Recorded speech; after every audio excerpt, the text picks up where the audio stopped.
అదరకొట్టే కారం రంగు రుచి ఆచి కారం పొడి. గతంలో జగన్ పర్యటనకొస్తే చెట్లు నరికేసేవారన్నారు చంద్రబాబు. ప్రజలు జగన్ మీటింగ్ల నుంచి వెళ్లకుండా గోతులు కూడా తవ్వేవారన్నారు. ప్రజలు నవ్వడానికి వీలు లేకుండా జగన్ పాలన చేశారని చెప్పారు చంద్రబాబు. 2024 ఎన్నికల్లో జగన్ ఓటమితో ప్రజలకు మళ్లీ స్వాతంత్రం వచ్చిందన్నారు. నేను జగన్ లాగా తుగ్లక్ని కాదు, మంచి పాలన ఇస్తానంటున్నారు చంద్రబాబు. కూటమి ప్రభుత్వంలో కక్ష సాధింపు రాజకీయాలు ఉండవంటున్నారు. ఇంత మునుపైతే ఒక ప్రభుత్వం ఉండేది. ప్రభుత్వం వస్తూ ఉంటే మీరు చూసుంటారు, అప్పుడు చెట్లన్నీ నరికేసేవాళ్ళు, పరదాలు కట్టేవాళ్ళు. ఉన్నాయా ఇప్పుడు పరదాలు?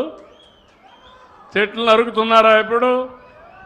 ఎవరైనా వచ్చిన వాళ్ళు వెళ్ళిపోతారని పక్కనంతా కూడా గోతులు తవ్వేవాళ్ళు పోనీయకుండా. పోలీసులు అడ్డం పడేవాళ్ళు. ఎవరు నవ్వినా అప్పుడుండే ప్రభుత్వం మిమ్మల్ని వేధించేవాడు. అవునా కాదు? కేసులు పెట్టేవాడు. నవ్వడానికి వీల్లేదు, ఫ్రీగా మాట్లాడడానికి వీల్లేదు. ఎన్ని ఇబ్బందులు పెట్టాలనో అన్ని ఇబ్బందులు పెట్టారు.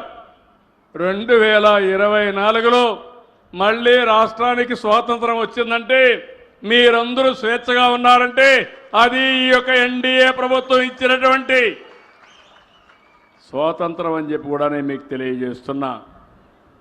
నాకు కానీ కక్ష ఉంటే విశ్వవిద్యాలయాన్ని మళ్ళా మార్చాలి. మార్చను. నేను తుగ్లక్ కాదు, ఆ తుగ్లక్ రోజులు అయిపోయినాయి.